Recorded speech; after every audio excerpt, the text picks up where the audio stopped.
Welcome to Section 420, Talkin Yankees, the podcast. Well, the Yankees' $162 million man will be sidelined to begin the season, kind of a blow to the Yankees, as well as the injury bug biting around the Yankee roster there. So we'll get you caught up on all the injury news. But before we start, make sure you subscribe to this podcast. So if it's your first time listening or you're a returning champion, but you still haven't subscribed, make sure you do that. So kind of bad news for the Yankees. They've been skating kind of free so far with any major injuries so far this spring, but finally it seemed like, now it's in this past few days, wreaking havoc a little bit on some of the Bombers. I mentioned before, Carlos Rendon came up with a left forearm strain. Now, good news there is no tear in the UCL. Obviously, that would be a disaster.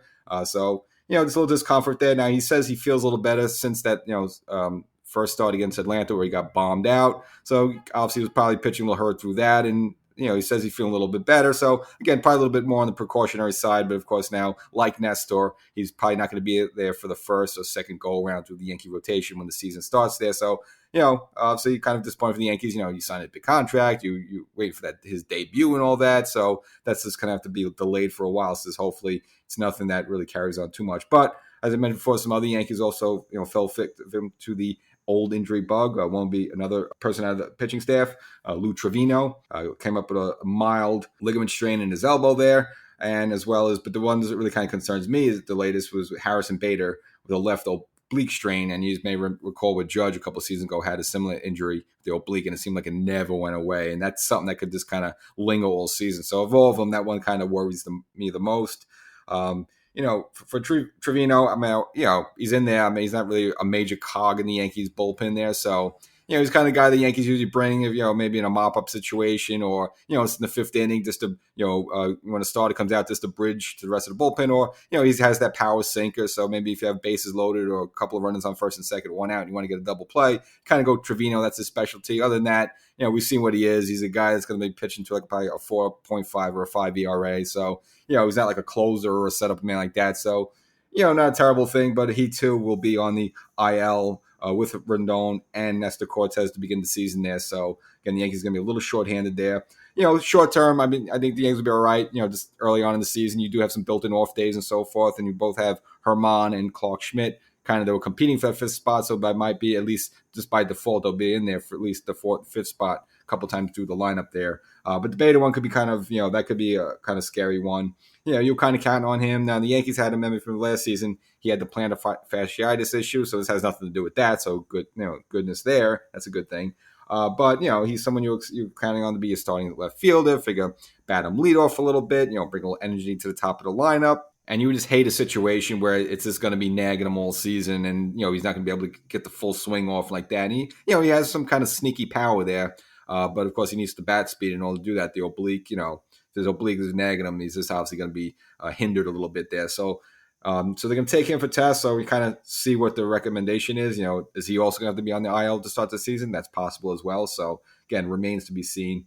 But as for a couple of the Yankees, there was some good news. Cole had his second start of the spring and actually looked really good, better than the first start there. So, he almost looks pretty close to almost midseason form already. So, and kind of Boone mentioned earlier that he seemed just really comfortable and really calm this particular spring compared to the past couple of years in pinstripe. So, maybe we could expect a big year out of Cole. That would be great. Severino, a little bit better. He had another start. Now, wasn't great. He did give up another 2 home runs, and he's been, been giving up a lot of home runs this spring. That's kind of been his bugaboo there. But they did stretch him out to 4 innings. Did have 3 strikeouts with no walks, so that's good there. But again, served up 2 more home runs. So, he's kind of keep an eye on that. Could be just working on some stuff. So I don't know. Again, at that point, I'm not going to put too much in each individual start there. You just want him to get out of Tampa healthy. And unfortunately, not all the Yankees are going to be able to do that. But other, injury-related news kind of interesting too is with Frankie Montas. As we know, he had his procedure a couple of weeks ago. He's still probably about 10 or 11 weeks away before he starts throwing again. And his rehab timetable, who knows when he's actually going to be back. Definitely probably the second half of the season, if that. But interestingly, he mentioned that he was hurt when the Yankees made the trade last season. So this makes that trade just even look much worse. I guess he tried to grind it out, tough it out, maybe just wanted to get out of Oakland any way possible. So it kept mum on it. But unfortunately now, of course, the Yankees some prospects. And of course, the Yankees an opportunity. Maybe they could have gone somewhere else if they knew he was hurt. I'm not sure they went after Luis Castillo. Maybe they would have. I don't know. Maybe they figured, look, we don't have to give up too much to get him. from Cincinnati, because we have maybe Frankie Montas, who was maybe not as good, but still decent enough to trade for. Well, now, if they knew Montas wasn't available, was going to be effective last season, maybe they would have thrown in a little bit more to get Castillo. So kind of changed a lot of that. And this really a bad look for Cashman, really bad look for Montas. And you can say, well, you tried to be tough and grind it out, but if you know you're not going to be able to go, you're hurting the team. You're making the Yankees waste prospects, and it's just a bad look all around there. So again, he's gonna really, when he comes back, he's gonna have really some big shoes to fill to really make up for all that. It's just been lousy. So the Yankees unfortunately finally got bitten by the bug. Again, the big one's gonna be Rondon. So figure him and Nestor not going to be there for the first couple go arounds through the starting rotation there. Not as big a deal, but I would keep an eye on that Harrison Beta injury with the oblique. Again, that's just the type of thing that sometimes takes like forever to heal. And if it lingers him the entire season, that'd be a real disappointment, because, again, I was expecting some big things out of Beta.